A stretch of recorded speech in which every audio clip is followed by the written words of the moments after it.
Meus irmãos, vamos abrir em Gálatas, capítulo 4, versículo 4.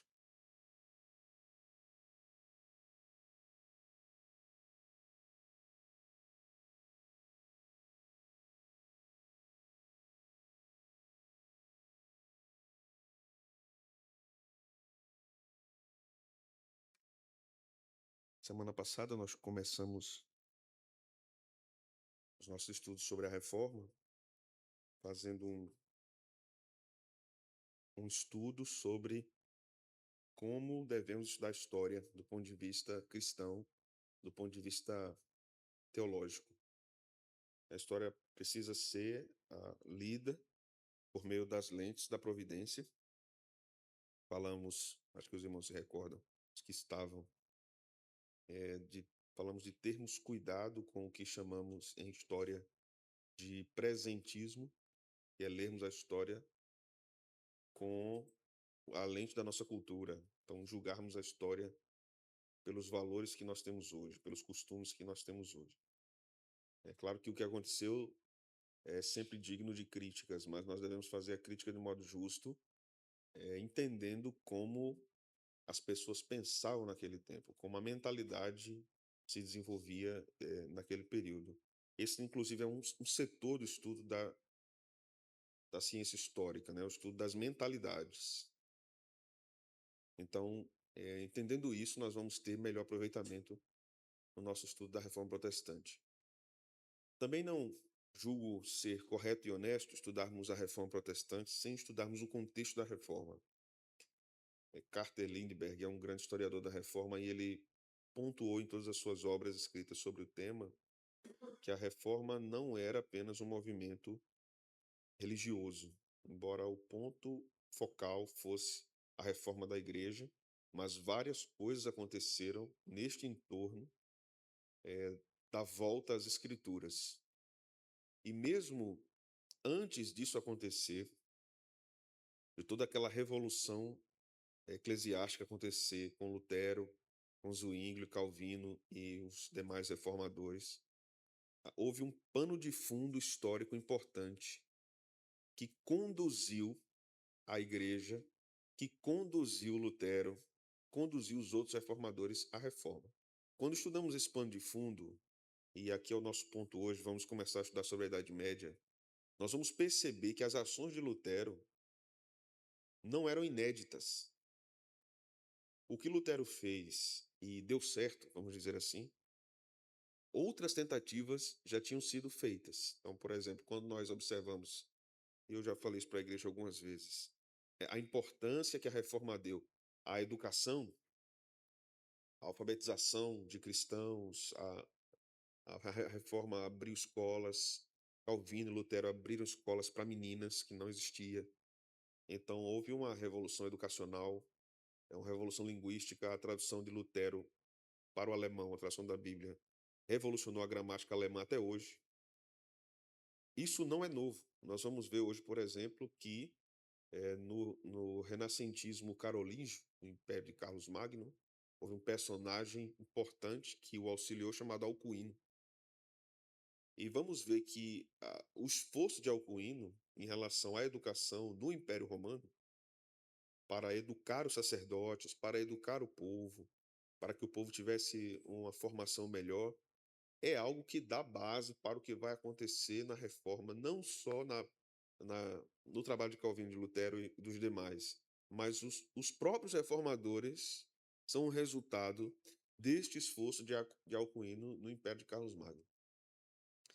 Nós vamos perceber também, vamos estudar hoje também a origem do papado, e vamos perceber que a origem do papado não é apenas em função de a igreja necessitar de um bispo. O grande problema dos reformadores não era com o fato da igreja ter um bispo. Esse não era o problema. O fato não era da igreja ter vamos dizer, um papa. Não era o problema. Se até cogitou, por exemplo, que Calvino fosse um bispo na Suíça. E ele não foi contrário a isso. Então, o ponto não era esse. O ponto era o que se tornou a figura papal no desenvolvimento histórico da Idade Média, por que o papado se consolidou, e nós vamos entender então por que os reformadores tinham tanta aversão ao papado. E não era apenas a ideia do Papa como sucessor de Pedro. Isso foi refutado, mas não era apenas isso. Então nós vamos estudar isso também, né? Então, esse texto que nós já lemos o texto, eu li? Gálatas 4, não foi? Eu ia falar do texto sem ter lido. Gálatas 4:4 diz assim: Vindo, porém, à plenitude do tempo, Deus enviou seu filho nascido de mulher, nascido sob a lei. Então, esse texto vai nos falar da preparação que houve da parte de Deus para que o Verbo encarnasse. Então, houve uma série de questões que aconteceram no mundo que eram necessárias para que Jesus nascesse. Da mesma forma, aconteceu na reforma. Uma série de questões aconteceram no desenvolvimento do final da Idade Antiga e na Idade Média para que a reforma acontecesse. Lembrando que nós estamos falando de Idade Média, estamos falando de um período de 1000 anos, certo? E aí nós vamos ter a Baixa Idade Média e a Alta Idade Média. E hoje nós vamos estudar a Baixa Idade Média. Então, na semana que vem, Deus quiser, nós vamos continuar os nossos estudos sobre a Idade Média. Então, primeiro a gente precisa definir, né, estão vendo bem daí? Precisamos definir o que era a Idade Média. Então, vai do ano 300 ao ano 1500 depois de Cristo. Esse é o grande período da Idade Média. A igreja governa esse período extenso, né? Muito extenso. Então, a cultura europeia era massivamente modelada pela igreja. Eu acho que vai dar tempo de vermos hoje um pouco sobre o cisma do Oriente, que é quando se separam a igreja do Ocidente e a igreja do Oriente por divergências eclesiásticas, divergências também políticas, e vamos ver como isso se desenvolveu, né? Vamos aprofundar ainda mais essa questão da igreja do Oriente em estudos futuros. Mas aqui vejamos, a Idade Média não foi produzida por um único evento. Não houve um marco na Idade Média que desse início à Idade Média, podemos dizer assim, mas pela lenta e contínua absorção da cultura mediterrânea pela Europa Ocidental. Então, a própria Europa, o próprio Ocidente se desenvolve nesse período através do cristianismo. Não existiria Ocidente se não tivesse cristianismo, do ponto de vista cultural. Nós vamos estudar sobre dois grandes nomes cristãos, teólogos, que foram importantes para modelar o Ocidente. E eles são... É muito interessante essa importância deles, né? Então, primeiro aqui do lado desse quadrinho pequeno, não sei se dá para vocês lerem, a origem, né? Nós vamos ter formas de vida, ideias e atitudes religiosas do mundo mediterrâneo que moldou a Idade Média. Então, era um conjunto de fatores. A Idade Média não era apenas o surgimento de grandes universidades, era a forma que as pessoas viviam naquele período. Vamos ter uma migração de valores também para o norte da França. O Reino Franco vai se desenvolver em um período da Idade Média com Pepino, que é o pai de Carlos Magno e do seu irmão Calormano. Então, uma série de coisas estão acontecendo desde Constantino em relação às posses e o enriquecimento da igreja. Com o pai de Carlos Magno, isso também toma proporções grandes. A igreja é muito beneficiada por meio do seu governo, e com Carlos Magno também. Então, há um processo em que a cultura antiga foi absorvida e modificada, criando a civilização medieval europeia. Então, essa parte da história em relação à Idade Média, basicamente se comprime, se resume ao que acontece na Europa. E essa cultura europeia vai se espalhar pelo mundo todo, inclusive para o Brasil. Nós temos muito da cultura europeia no Brasil. E nós vamos perceber isso no decorrer do nosso estudo. Então, os dois arquitetos do pensamento europeu são dois cristãos, estamos falando agora século IV e século V depois de Cristo, que é o início da Idade Média, que é São Jerônimo e Santo Agostinho de Hipona. Por que eles são tão importantes? Primeiro, pela tradução de Jerônimo para o latim, que não é a Vulgata. A Vulgata vai ser desenvolvida lá na frente. Jerônimo faz uma tradução da Bíblia para o latim, e isso vai revolucionar aquele período, porque ele propõe uma tradução latina que substitui a tradução grega conhecida como Septuaginta, que é a tradução dos 70. Então, ele altera o padrão da linguagem naquele período, o padrão linguístico que dominava aquele período inicial da Idade Média. Então, isso foi a base para uma revisão cultural muito grande. E essa versão de Jerônimo foi revisada lá no século XIII, que então se tornou a Vulgata Latina. E é uma versão bíblica para a língua latina que modelou todas as traduções que derivam do latim. Português é uma delas, espanhol é uma delas, né? O próprio italiano também. Então, com Agostinho, nós temos duas obras importantes que modelaram o Ocidente. Primeiro, Confissões de Agostinho, que é um livro que trata sobre sua conversão e como ele é encontrado por Deus, por sua graça. Mas, mais do que isso, as Confissões de Agostinho estabelecem um padrão teológico, filosófico, que modela toda a Idade Média. Esse livro era lido pelos sacerdotes, lido pelos nobres, né? Visto que os mais pobres eram desescolarizados, eles não sabiam ler. Coisa interessante é que o próprio Carlos Magno, que foi um grande imperador, sabia ler, mas não sabia escrever, né? Ele não, hoje, para a gente, é muito natural. Quem sabe ler, sabe escrever. Mas naquele período não era assim. Ele não sabia escrever, mas ele sabia ler. E um outro livro de Agostinho foi A Cidade de Deus, que é um livro que está ali no início da Idade Média. É um livro que ele vai tratar sobre política, sobre a providência de Deus, sobre como a igreja estava lidando com o domínio dos bárbaros e a queda do Império Romano. Então, esse também foi um livro que governou toda a Idade Média. Então, ele forma o pensamento ocidental. Então, a Cidade de Deus rejeitou o pânico milenarista, definindo as relações perenes entre a ordem terrena e o plano divino. Agostinho estava lidando com a tensão de que Jesus voltaria a qualquer momento, então a desgraça precisava ser aceita. Então, quando ele escreve A Cidade de Deus, ele está remodelando o pensamento da igreja. Ele está dizendo que Jesus vai voltar realmente. E um plano de governo melhor para o cosmos será estabelecido. Mas me parece que essa volta não é agora. Então, ele trata sobre como a igreja se relaciona com a cidade dos homens. A cidade de Deus, a Nova Jerusalém. A cidade dos homens é o Império Romano, é aquele contexto que o povo estava vivendo agora ali na Europa, apesar de Agostinho ser africano, né? Então, nós temos, entre o século V ao X, um colapso e a nova ordem na Idade Média. Primeiro, uma crise vai se instalar na Idade Média, e então uma nova ordem vai surgir. Essa nova ordem vai ser com Carlos Magno, e nós vamos pensar um pouco nisso agora. Então, nessa figura aqui, primeiro nós temos ali o gatilho, né? O gatilho é a queda do Império Romano do Ocidente em 476 e o surgimento dos reinos germânicos. Aqui é o gatilho para toda mudança.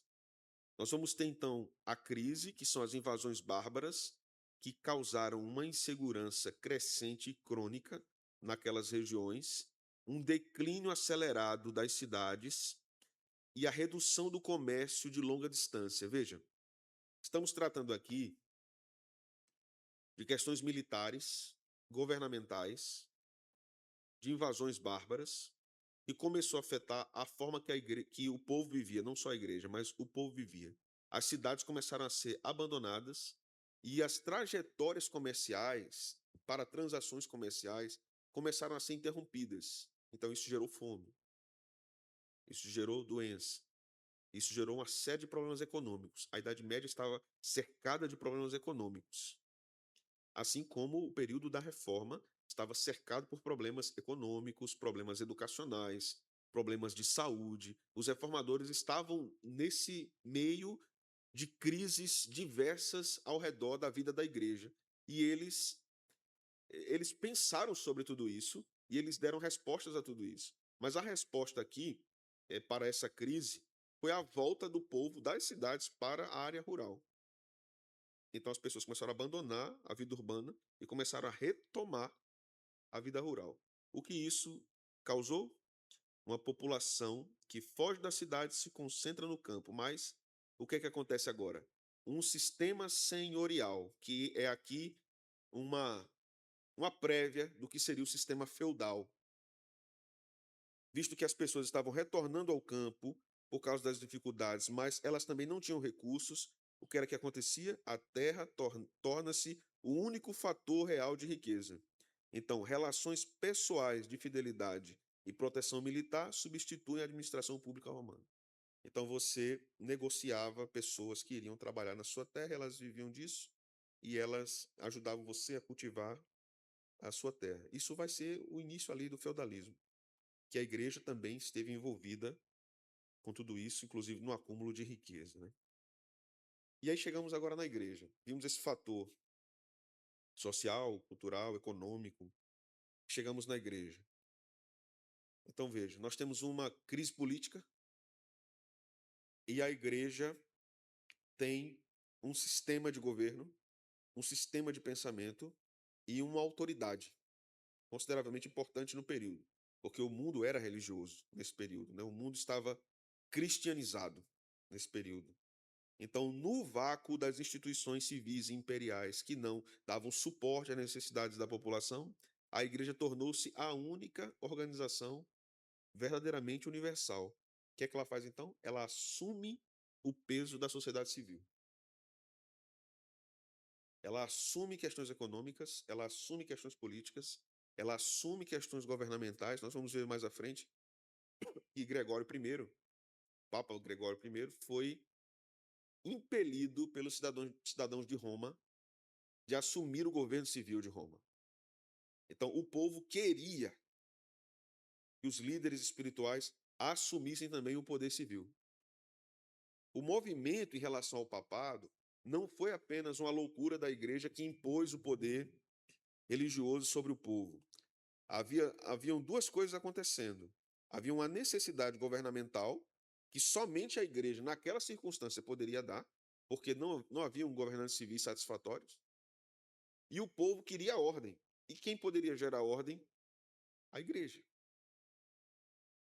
Entende por que, em nosso contexto recente, a palavra do padre numa cidade tinha muito peso?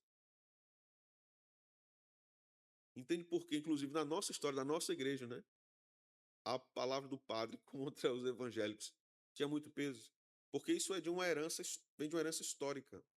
A relação do sacerdote com uma cidade não era apenas religiosa, era uma relação política, uma relação social, né? Isso é importante sabermos. Então, nós temos aqui a construção da civilização europeia. Nós temos a igreja dando assistência, então cuidando dos pobres e desamparados. A igreja começa a cuidar dessa parte social, naquele contexto difícil. Nós temos a igreja cuidando da educação, ela está criando e preservando escolas. Nós temos a igreja administrando vastas propriedades de terra. Veja só o poder da igreja se alargando. Nós temos a diplomacia, que é a mediação de conflitos e negociação com invasores. Os líderes religiosos estavam fazendo isso, protegendo as cidades, protegendo as localidades contra invasores bárbaros. Eles estavam se portando como diplomatas ali, fazendo toda uma transação diplomática para preservar o seu povo. E nós temos a cultura, a conservação intensiva de manuscritos da antiguidade. Isso vai se dar principalmente nos mosteiros. Nós podemos fazer muitas críticas à igreja católica, irmãos, mas sem o trabalho dos mosteiros, havia um grande prejuízo cultural para o Ocidente, inclusive na chegada dos manuscritos da Bíblia. Então, o trabalho dos mosteiros foi muito importante. Negligenciar isso é desconhecer absolutamente o que aconteceu na história. Então, primeiro aqui um ponto importante que eu devo considerar, irmãos. Entendo que o protestantismo é a melhor manifestação da fé bíblica. Mas o cristianismo não começa no século XVI. O cristianismo começa no século I. E há muita coisa que acontece antes do século XVI. Embora a igreja tivesse pecado, tivesse caído, se misturou com todas essas coisas, né? Então, hoje, quando nós nos escandalizamos e criticamos, por exemplo, um pastor que virou candidato, não sei o quê, que virou líder comunitário, vejamos, isso está presente na história. E aqui eu quero, não é uma questão de eu ser misericordioso, mas ser justo. Circunstâncias na Idade Média forçaram a igreja a se envolver, a se engajar dessa forma. no cuidado da sociedade, porque não havia governo civil competente. Então, quando vemos essas coisas hoje, não estou dizendo que é igual, o contexto é similar, mas eu quero dizer que isso não é novo, isso é antigo. E o mesmo problema que houve lá, nesse envolvimento com a igreja, num prazo maior, causou uma decadência, aqui também acontece. Então, essa nossa desconfiança hoje, por exemplo, de líderes religiosos emplacando carreiras no Planalto, é uma desconfiança válida, porque isso deu errado lá atrás. A longo prazo, isso foi um prejuízo muito grande para a igreja, e Lutero atacou isso. Calvino atacou isso também, né? Então, em muitas regiões, o bispo local transcendeu a liderança espiritual, ele tornou-se a principal autoridade moral e política da comunidade, porque havia uma necessidade dessa ordem, e a igreja estava estabelecendo essa ordem em mente com o fato de estar estabelecendo o reino de Deus na terra. Então, se somos representantes de Deus, estamos estabelecendo a ordem. Foi nesse contexto que a Europa se tornou cristã. Foi nesse contexto que a Europa resistiu ao islamismo durante muito tempo. E à medida que a Europa foi enfraquecendo esse poder de influência cristão, que não era apenas espiritual, não nos iludamos com isso, era uma influência cristã, militar, econômica, cultural. Então, à medida que isso foi enfraquecendo, ela começou a ser tomada por outros grupos, né? Diga-se de passagem, o Islã que tomou a Europa por causa do enfraquecimento deste poder da igreja. Não é apenas um fato que podemos analisar assim de modo muito simplista, dizendo, não, é porque a Europa desviou-se do evangelho. Se tivesse realmente o evangelho, o Islã não tinha entrado. Não é apenas isso. É que a influência política do cristianismo na Europa esvaiu-se. Então, outras influências chegaram. E o Islã é a maior delas. O Islã já foi uma ameaça no passado, inclusive na Idade Média, e continua sendo no presente, né? Vocês viram, por exemplo, o time da França na Copa do Mundo, né?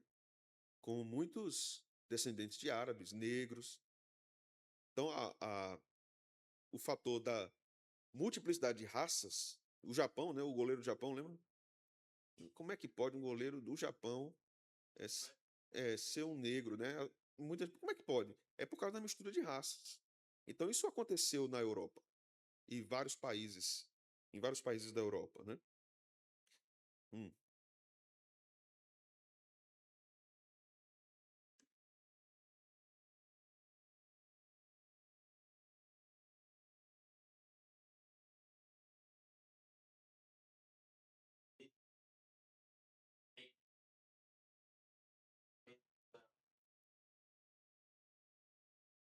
sim.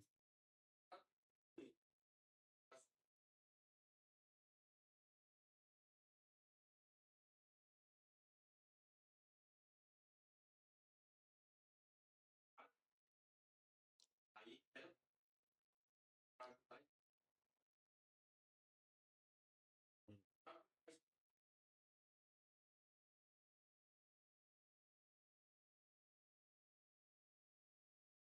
hum, sim. É, é. Ou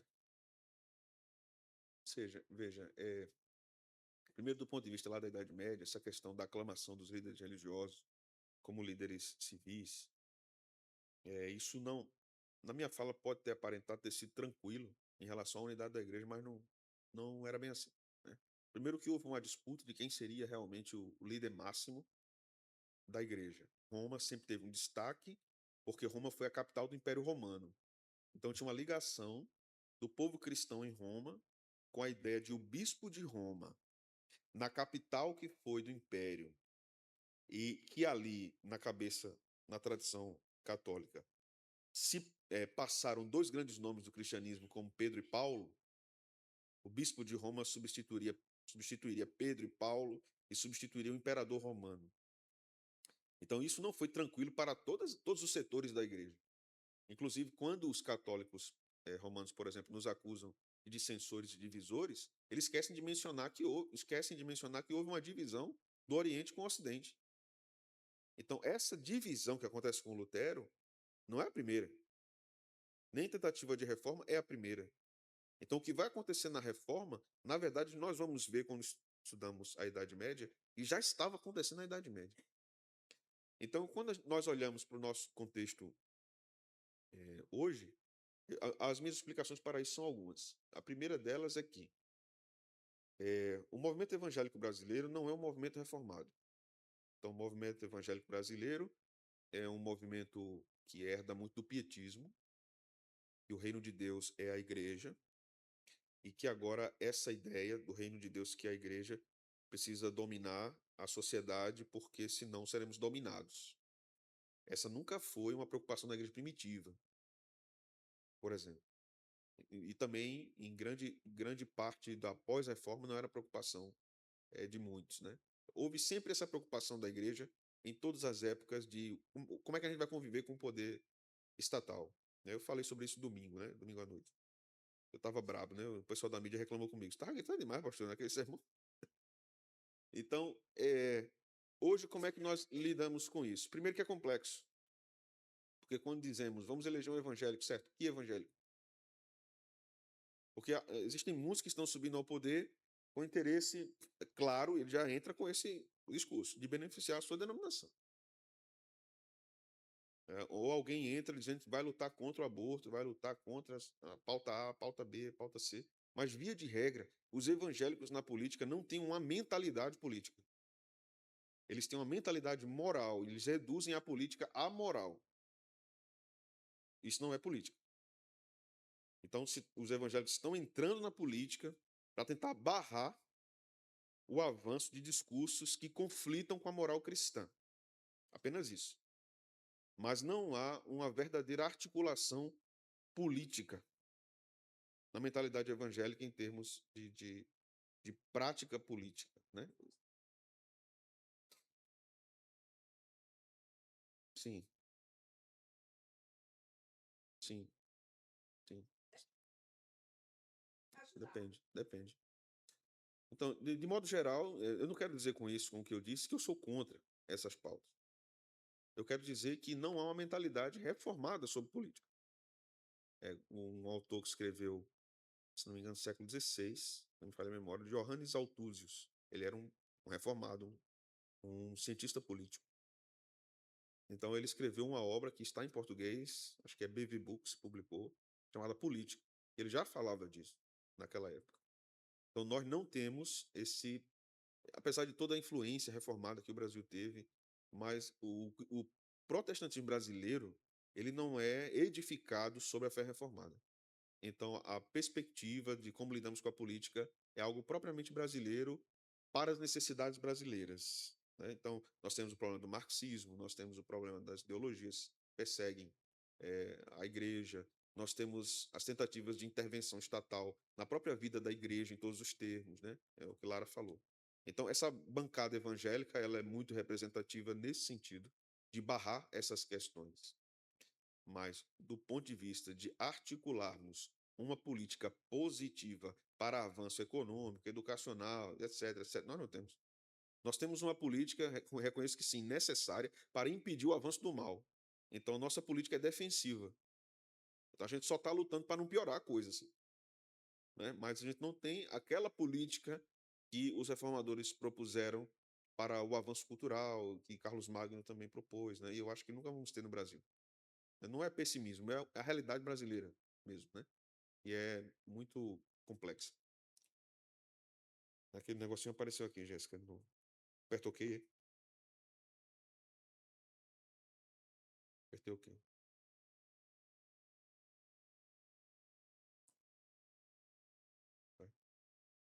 Pronto.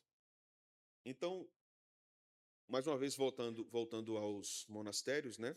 Ao que chamamos aqui de motor monástico, nós temos a regra de São Bento, que governa ali o contexto dos monastérios e que faz muita diferença naquele período. Tá carregando aqui. Conexão em andamento.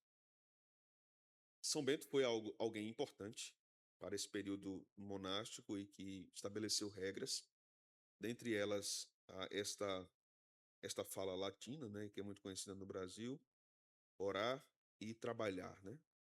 Orar e labutar. Então nós temos a devoção, então nos monastérios temos centros isolados de profunda espiritualidade e disciplina cristã. Eu não quero entrar aqui no mérito das corrupções e que entraram nos monastérios, o que se tornou em termos de imoralidade, mas em termos de intenção inicial da criação dos monastérios. Nós temos a reflexão teológica, preservando o patrimônio da igreja antiga, defesa da ortodoxia e doutrina da graça.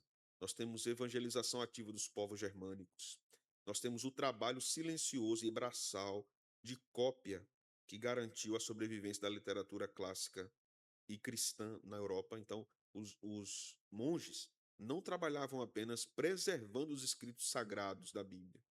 Eles trabalharam preservando os escritos clássicos da cultura antiga para preservar, de novo aqui, uma janelinha, a educação na Europa, né? Então, o monge assumiu um papel intelectual indispensável, fundindo devoção, disciplina e serviço prático. Isso aqui é interessante, irmãos, porque quando nós lemos os puritanos, nós lemos os reformadores, nós vamos perceber que há muita influência desse tipo de trabalho que fundia a devoção espiritual com o trabalho intelectual. A reforma, a explosão da reforma com Lutero foi um debate intelectual. Ele escreve as 95 teses em latim. O povo não sabia ler latim. O povo não sabia. Lembra que ele traduz do latim para o alemão a Bíblia? Então ele bota lá as 95 teses, não foi para o povo. Foi para a academia ver, a universidade ver, a igreja ler aquilo. Então ele escreve em latim. Lá no meu gabinete eu tenho as 95 teses de Lutero em latim.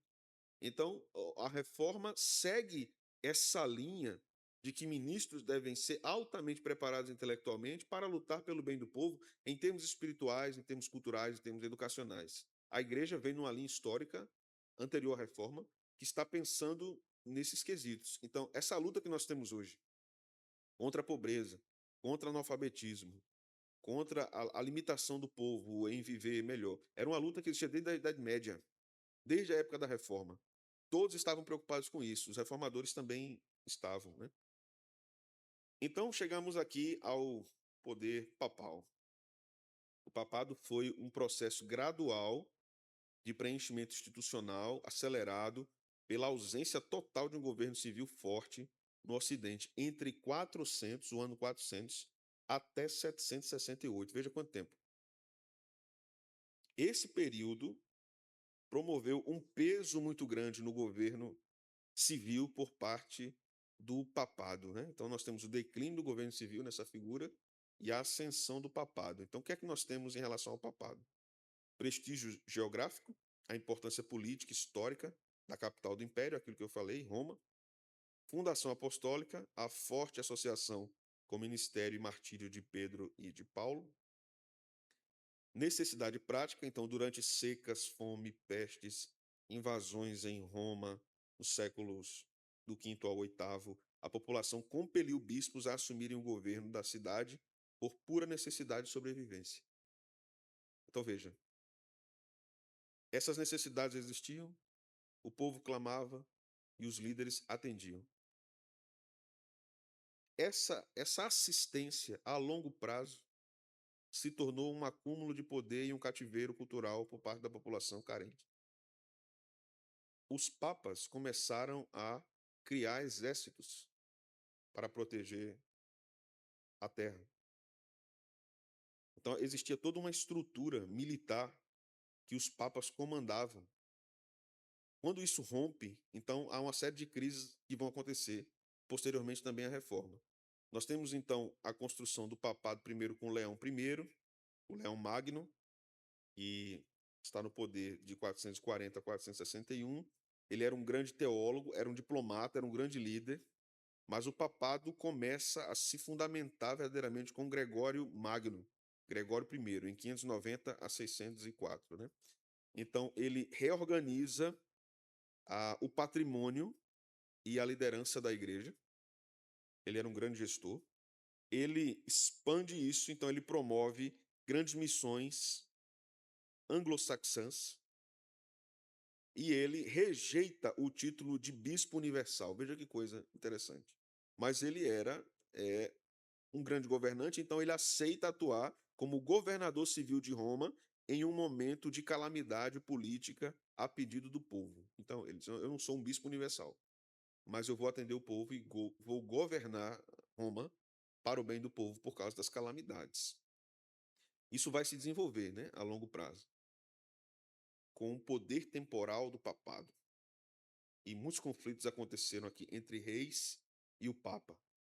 E nós vamos ver isso com Lutero, com os governantes preferindo a reforma e se desligando de Roma por causa desse poder papal que ainda era muito grande sobre as nações, sobre a Alemanha, inclusive, né? Então, nós vamos ter aqui algumas características interessantes da ascensão do poder temporal do papado na cristandade. Primeiro, independência geográfica.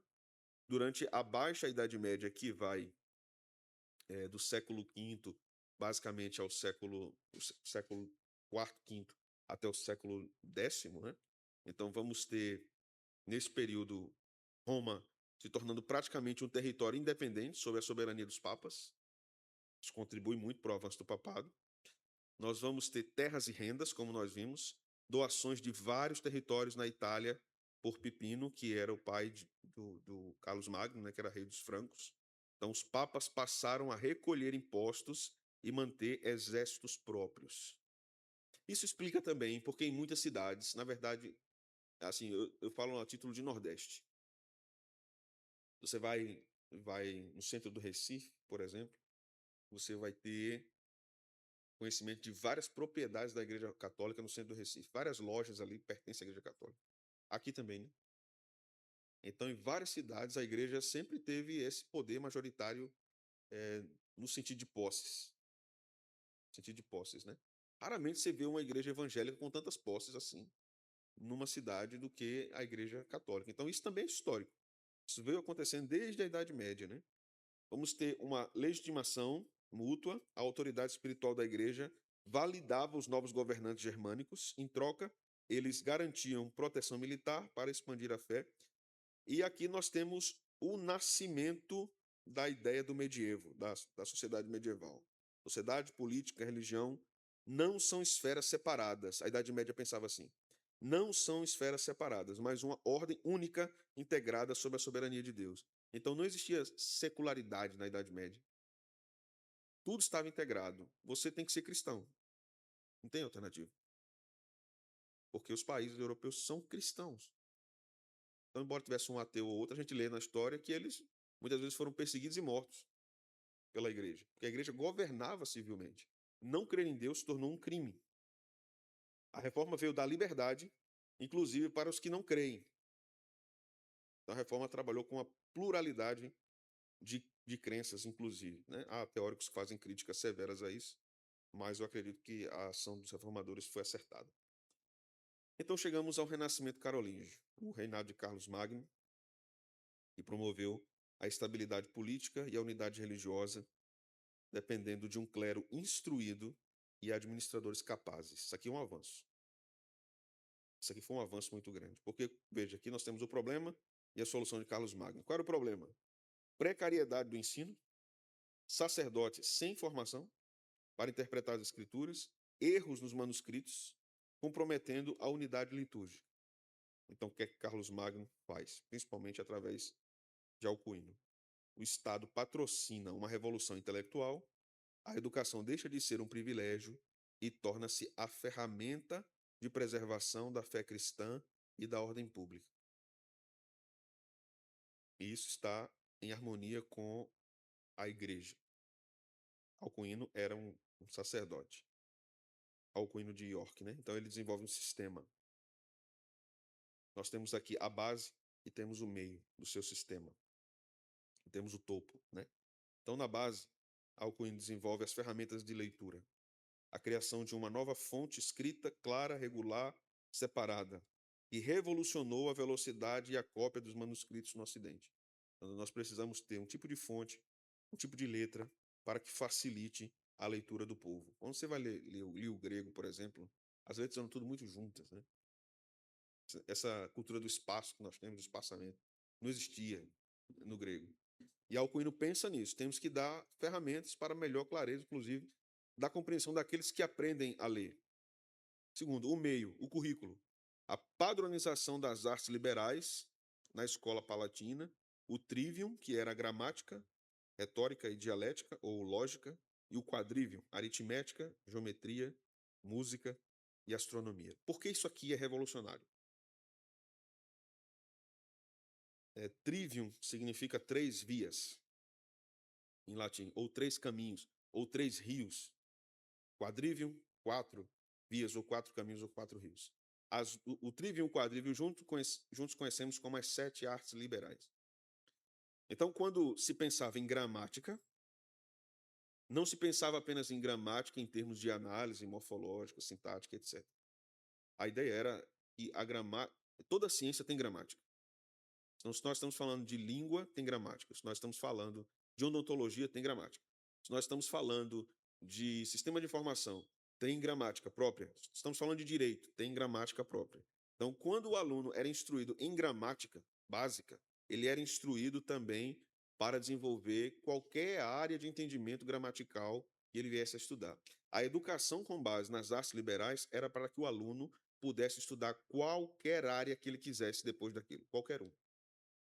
Ele estaria habilitado para qualquer área, bastava escolher. Não é como hoje. Não, eu não sei o que é que eu faço. Meu Deus, eu vou estudar teologia. Eu não sei o que é que eu vou estudar. Eu vou fazer teologia, depois Deus mostra. O que é que eu faço? Eu não sei. Qual é o curso que eu vou fazer? Eu vou fazer administração. Aí vai lá e faz. Não vou fazer medicina porque eu não tenho condição de fazer medicina. Não vou fazer arquitetura, engenharia, porque eu não tenho condição de passar no vestibular desses cursos. A ideia de Alcuino não era essa. Né? O aluno vai estar tão bem preparado que ele pode optar seguir profissionalmente em qualquer área. Essa era a proposta educacional. Exatamente. Anatomia. Anatomia. Leonardo da Vinci dissecava cadáveres, né? Maravilhoso, né? Devia ser um trabalho, assim, bem inspirador.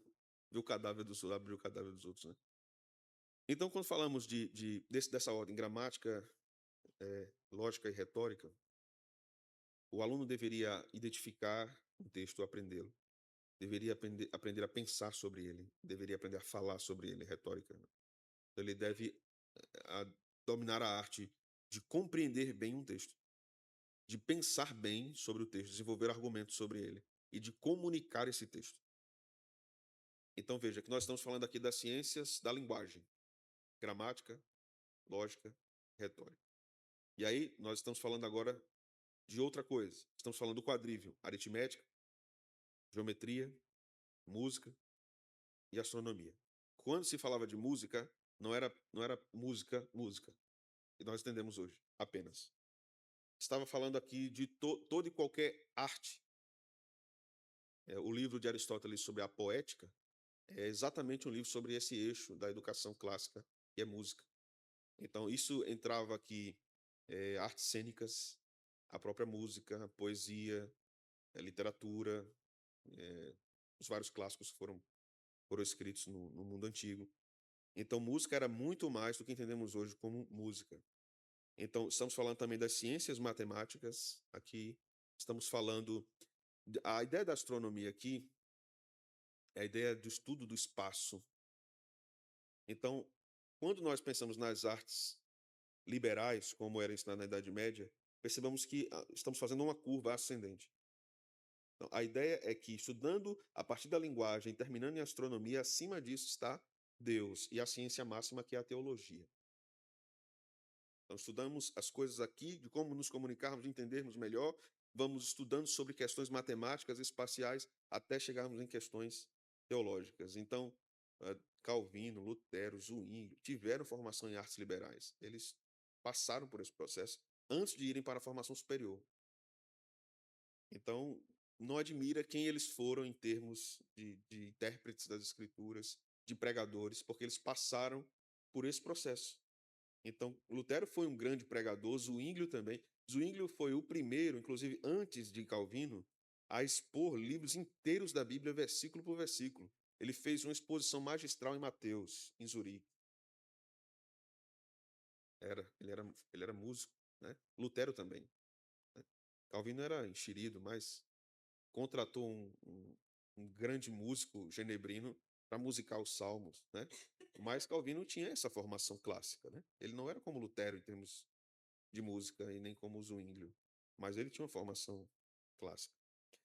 Então chegamos ao topo, a preservação clássica, que era o que o Alcuino queria. Estabelecimento de escolas de excelência, cópia exaustiva dos clássicos, esses clássicos precisavam ser preservados. Cícero, Virgílio, Horácio, para garantir a sobrevivência literária. Então, veja, o projeto era gigantesco. O projeto era gigantesco. Então, a ideia de Alcuino era, se nós não resgatarmos a boa educação e não preservarmos os melhores textos para gerações futuras, haverá uma morte cultural desastrosa do cristianismo no futuro. Porque não tem como se preservar isso sem que um ministro, por exemplo, tenha um bom entendimento da cultura e da escritura para ensinar o povo. Vai ter deturpação se ele não entende corretamente a palavra de Deus, né? Esse era o raciocínio. E os reformadores deram continuidade a isso. Então chegamos à grande ruptura, o cisma de 1054. Nós vamos estudar isso em detalhes em outra ocasião também, mas temos uma tensão entre o Oriente e o Ocidente. Nós temos no Ocidente uma mentalidade focada na primazia jurisdicional do Papa sobre toda a Igreja. Essa não era a ideia do Oriente, do bispo de Constantinopla. Nós vamos ter no Ocidente algumas alterações no credo niceno. No Oriente, nós vamos ter legados do Papa Leão IV e o patriarca Miguel, trocam excomunhões formais. Um Papa excomunga o outro, né? Você está excomungado, você também. E eu sou Papa, você é Papa. Então os dois se excomungaram, né? Tem cada história que é muito engraçada, né? Então nós temos ali também uma divergência chamada cláusula filioque. E os orientais diziam que o Espírito Santo não procede do Pai e do Filho. E os ocidentais diziam que sim. Então, essa também foi uma das causas do cisma das duas partes. Em termos litúrgicos, a liturgia era muito parecida. Inicialmente, o Papa da Igreja do Oriente não poderia ser casado, mas os padres poderiam casar antes de serem padres. Então, eles podiam contrair casamento. Esse é um fato importante. Porque quando se vai dizer que Lutero quebra a tradição da igreja, de que os sacerdotes não se casavam, na verdade isso já acontecia na igreja oriental, na igreja ortodoxa. Então Lutero não quebra nada. Isso já vinha acontecendo muito antes. Estamos falando aqui do ano de 1054. A reforma vai ser em 1517, veja, 500 anos depois. Então, às vezes se coloca na conta de Lutero e transforma Lutero num demônio, quando na verdade muito do que Lutero fez já havia sido feito no passado de várias formas, né? Então, aqui nós temos uma comparação das duas igrejas, né? A igreja do Ocidente e do Oriente. Nós temos na igreja do Ocidente uma acentuada afeição à linguagem latina. Na igreja do Oriente, o grego, por causa do Novo Testamento. Na tradição ocidental, se dizia que a tradução de Jerônimo para o latim corrigiu questões erradas na Septuaginta, que era uma tradução grega. Então, há uma divergência linguística aí também na época. Na Igreja do Ocidente, temos a sede da Igreja em Roma, na do Oriente, em Constantinopla. Na do Ocidente, temos uma estrutura de governo onde o Papa está no topo, mas lá no Oriente havia uma primazia de honra e um governo colegiado. Tinha um Papa, mas ele não governava só. Tinha um colégio governando com ele.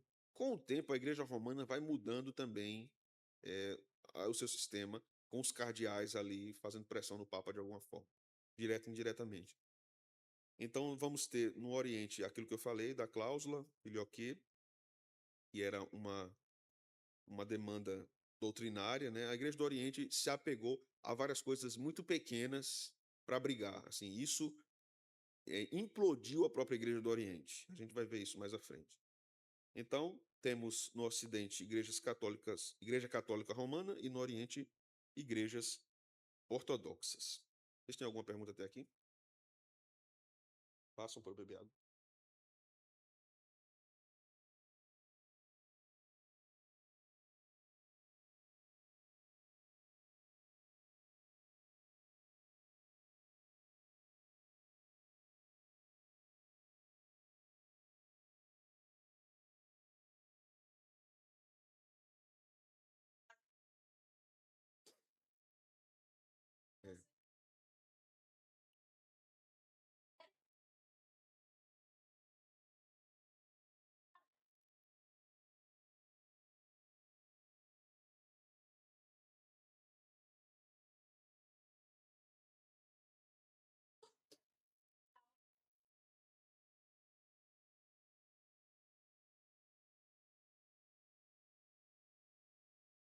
É. Eu acho que essa tentativa brasileira, bem, é,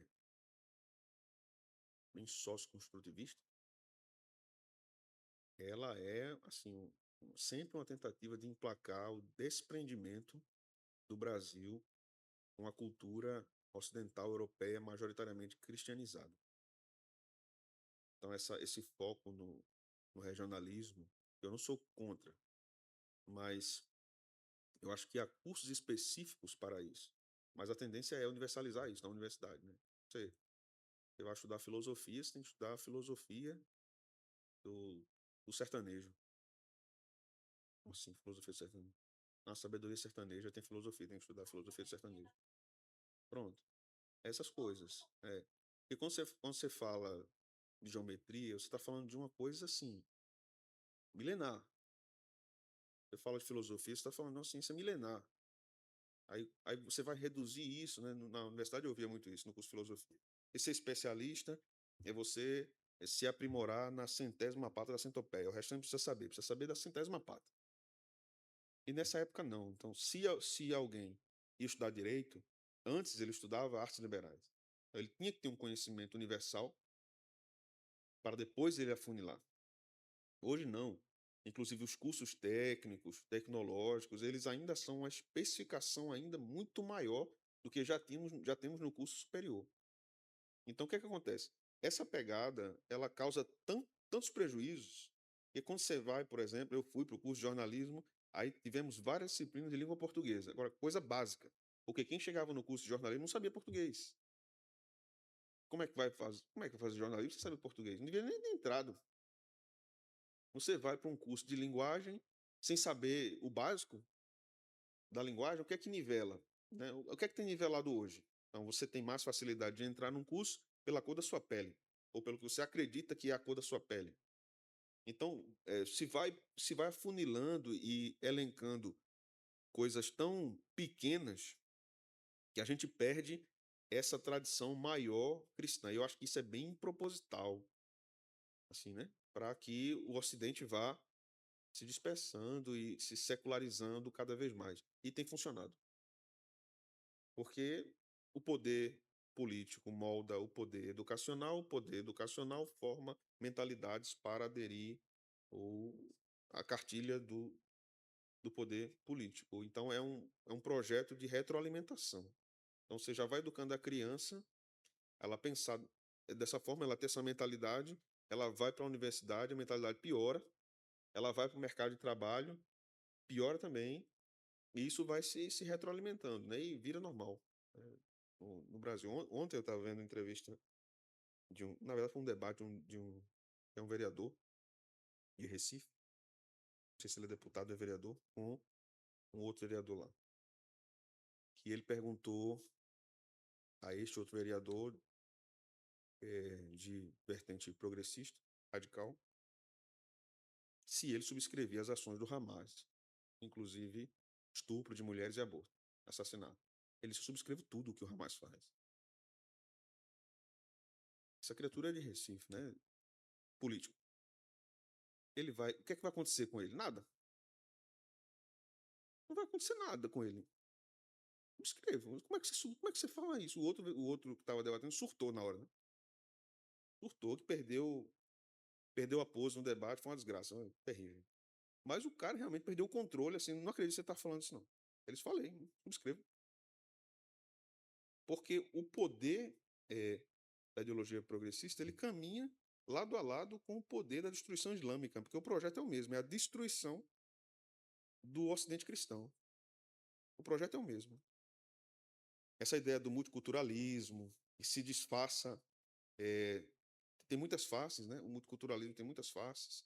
Então eu lembro de um jovem, eu era professor de escola dominical da classe de adolescentes, e esse rapaz estava saindo da classe e estava preparando para fazer faculdade.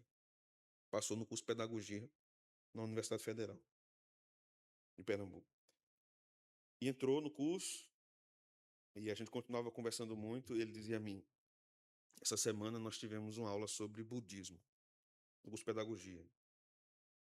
E foi um monge, e a gente precisou deitar, apagou a luz, que incenso, e levou a gente à meditação budista. Aí, a pergunta que não quer calar, sim, e a pedagogia? Que a pedagogia também é uma ciência milenar. Meditação budista. Então, há esse esforço, né? Quanto menos tivermos um conhecimento universal das coisas, melhor no Brasil. Essa é a decadência da educação. Então, nesse sistema de governo, nesse sistema de educação que Alcuino propôs, que não é dele, é bem antiga, da Grécia, embora ele não seja perfeito, ele não alcança todas as pessoas, porque, de fato, a educação excelente nunca vai ser dada pelo Estado. Nunca, não tem condição. O Estado não tem esse interesse de dar educação excelente. Só se foi nesse período de Carlos Magno. Mas os governos não têm essa intenção. Mas quando nós observamos a forma, a proposta, as pessoas eram ensinadas a pensar logicamente. Não é interessante que as pessoas pensem logicamente hoje. Por isso você vai para a universidade, você vai estudar lógica, você vai estudar lógica simbólica, no caso de ciências matemáticas, você vai estudar uma lógica completamente desconstruída lá em Michel Foucault, Derrida, em uma turma da filosofia contemporânea. Então, não se estuda o pai da lógica, que é Aristóteles, não se estuda. Aristóteles é ignorado totalmente. Assim. E o pensamento de Aristóteles molda, inclusive, a mentalidade cristã do Ocidente. Então, por que não tratar Aristóteles? Porque Aristóteles influenciou o Ocidente. E o Ocidente é cristão. Então, ignora Aristóteles e dá um salto na filosofia para a filosofia contemporânea. Então, dali para trás, não existia boa filosofia, porque ou era grego clássico ou era cristão medieval. Então, a gente aniquila isso e vai direto. Né? E esses filósofos antigos também eram matemáticos, né? Geômetras, cientistas e tudo mais. Enfim, essa é a nossa tragédia. Né? Sim.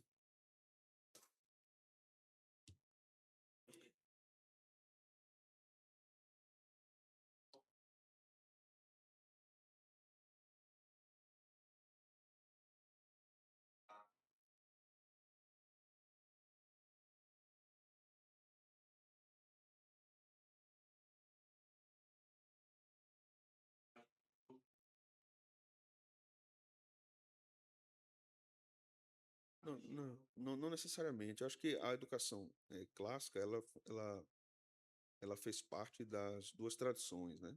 Da tradição oriental e da tradição ocidental. Acho que a grande diferença é realmente a política do poder da liderança da igreja. A igreja ocidental estava realmente já muito corrompida aqui nos meados do ano 1000. E algumas características do Ocidente são características mais litúrgicas. Então, se tinha muitas velas sendo acesas e apagadas como parte da liturgia, sacerdotes entrando várias vezes na missa como parte da liturgia. Então, a liturgia oriental, ela é assim exageradamente mais simbólica do que a liturgia ocidental. A liturgia ocidental vai se perdendo até chegar recentemente no movimento carismático, que já não tem mais liturgia, e já é um culto pentecostal popular com a linguagem católico-romana. Então, inclusive, eh, foi combatido por Ratzinger, muitas vezes, foi criticado pelos mais conservadores da igreja. Então, acho que a diferença não está em como se via a questão da educação, mas do ponto de vista mais litúrgico e governamental da igreja. E a gente vai voltar a isso depois, se Deus quiser. Então, para a gente concluir, irmãos, temos aqui uma síntese, né, do terreno, preparado para a reforma. Tudo isso aqui é muito interessante e não está desconectado da reforma protestante. Porque, primeiro, nós temos esta herança educacional, vinda da Idade Média, né? Então, a premissa de Carlos Magno, que conhecimento serve à piedade, foi adotada por Lutero e Calvino. A igreja depende de ministros instruídos e fiéis, alfabetizados na palavra. Não apenas alfabetizados como nós entendemos hoje, que é a alfabetização, mas pessoas realmente capazes de ensinar o povo, né? Com erudição e com humildade ao mesmo tempo. Então, isso criou um alicerce histórico para que a reforma fosse erguida. Não é à toa que Lutero investiu muito na educação e Calvino também investiu muito na educação. Os católicos fazem uma acusação falsa aos protestantes, por exemplo. Tem uma série publicada na Brasil Paralelo, Pátria Educadora, que é um documentário muito bom sobre a educação no Brasil. E eles entrevistam alguns teólogos protestantes, Solano Portela fala ali também, mas eles fazem uma acusação e eu fui levado a refletir sobre ela durante alguns meses, depois que eu vi esse documentário. Eles dizem que a desgraça da educação estatal instalada no mundo hoje, inclusive no Brasil, é culpa de Lutero, porque Lutero lutou pela educação pública para todos. Mas isso não nasceu com Lutero, isso nasceu com Carlos Magno. É. Porque para eles, é claro que é o que aquela questão que eu falei na semana passada, né? O presentismo. Então, se olha para a educação no Brasil, eles assim, isso é culpa protestante. Porque essa luta pela educação estatal veio de Lutero. Mas observe o contexto de Lutero e como ele estava lutando contra o poder papal e a Alemanha estava independente de Roma. Então, a Alemanha era um reino cristão. E na cabeça de Lutero, o governo devia ser cristão, né? Ele era um teonomista. O governo devia ser cristão. Então, a educação devia ser dada pelo Estado para todos os cristãos que moram naquele reino. Esse era o raciocínio. Não era um raciocínio que nós temos hoje, né? Segunda coisa é a crítica à autoridade. Então, o acúmulo de poder temporal do Papa, impostos e exércitos papais gerou tensões políticas que se tornaram o alvo principal da crítica institucional reformada. Então, os reformadores começaram a atacar essa estrutura de poder, não só religioso, mas social. Então, se queimasse os livros de um reformador, se o perseguisse, o sequestrasse, o prendesse, o matasse, o que é que iam fazer? O que é que iam fazer para ter justiça? Nada, porque a igreja estava dominando tudo. Por isso, nesse aspecto, o que a gente viu na semana passada, a reforma é uma revolução, porque ela muda o eixo de poder. Nós não queremos esse poder, queremos outro poder. Queremos ser governados pela palavra de Deus. E o precedente de divisão, né? Então, o cisma de 1054 provou que o cristianismo já comportava rupturas estruturais em torno do debate sobre a autoridade. Isso não foi causado por Lutero, foi causado na divisão do cisma do Oriente, né? Então, para concluir, a reforma protestante não surgiu em um vácuo em oposição à Idade das Trevas. Ela foi uma resposta a uma estrutura milenar minuciosamente construída na Igreja Católica, buscando subjugar a supremacia eclesiástica unicamente dadas as Escrituras. Então, foi por isso que os reformados lutaram, né? Então, a ignorância desses fatos já levou, né, muitos, inclusive, ao retorno ao catolicismo, por não entender o que é que a reforma estava exigindo. Não era apenas um movimento rebelde, era um movimento de libertação de uma estrutura corrompida.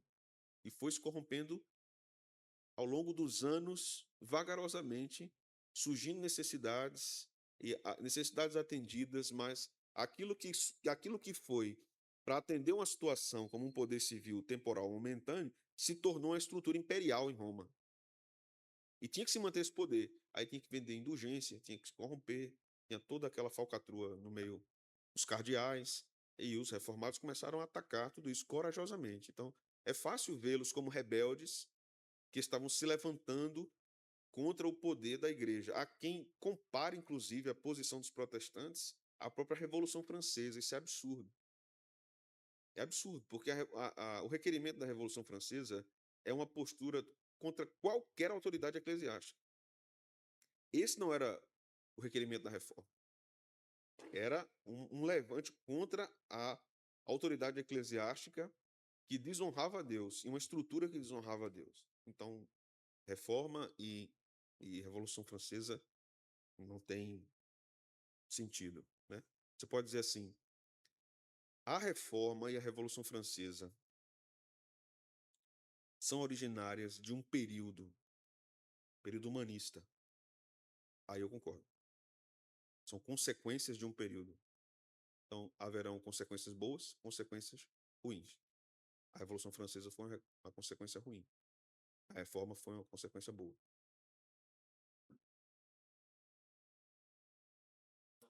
Sim,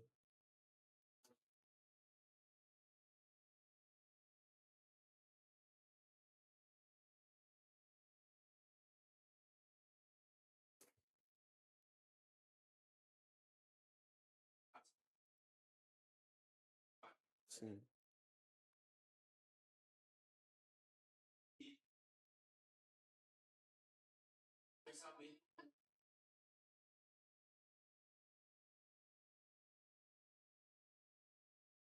sim. É, é isso que Jéssica falou também, né? Nem 31 de outubro os evangélicos.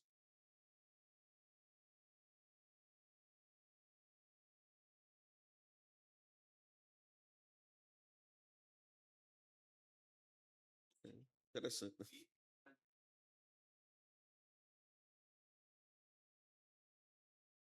É.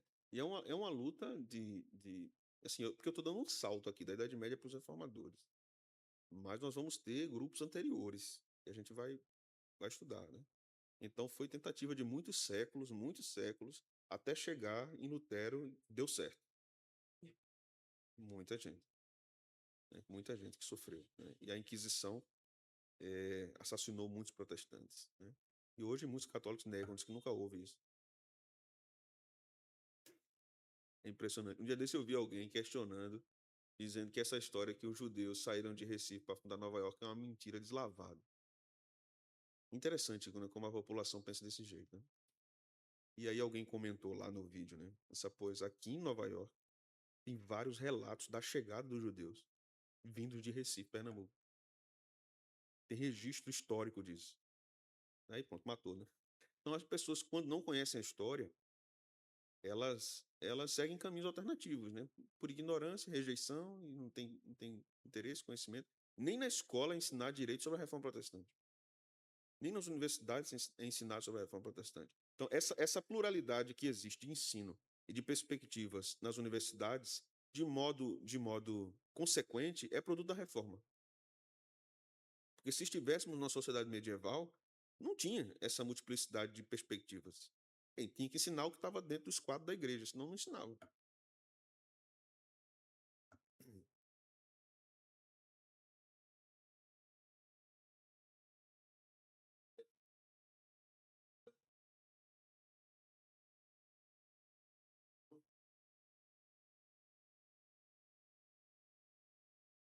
É,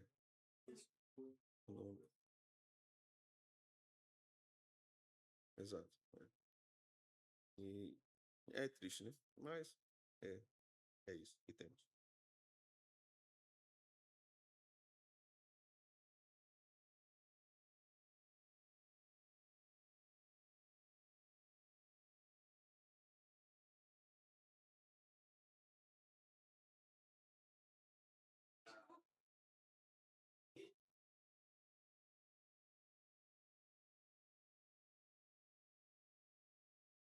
Uhum.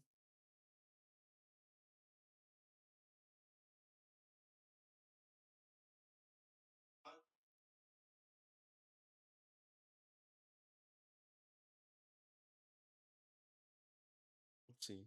Eu não nego que eu sou completamente contrário a Marx, mas ele levantou discussões do ponto de vista da necessidade da discussão, e eram discussões necessárias. O problema é a resposta que ele dá àquilo, né?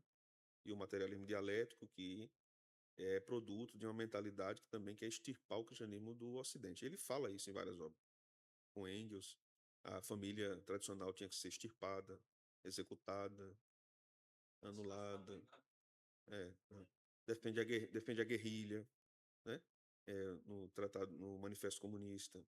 Então, Paulo Freire faz a mesma coisa, né? No Pedagogia do Oprimido, né? Defende a guerrilha. Se for necessário, por amor, tem que matar o outro mesmo. E é por amor. Porque o outro não entende. Então, você tem que ser violento porque o outro não entende. Então, essa é a justificativa da violência do Estado progressista do nosso tempo, porque, segundo os teóricos, essa violência é por amor. Porque o outro é ignorante, não tem outra forma dele entender. Estranho, né? Vamos lá. Deus nos ajude. Vamos orar? Obrigado, Senhor, por esta noite. Que o Senhor abençoe seu povo e estes estudos, conhecimentos sejam muito positivos e contribuam para a leitura que fazemos do nosso mundo, da nossa vida, da nossa cidade, da nossa fé. Que o Senhor nos enriqueça com tudo isso. Em nome de Jesus. Amém.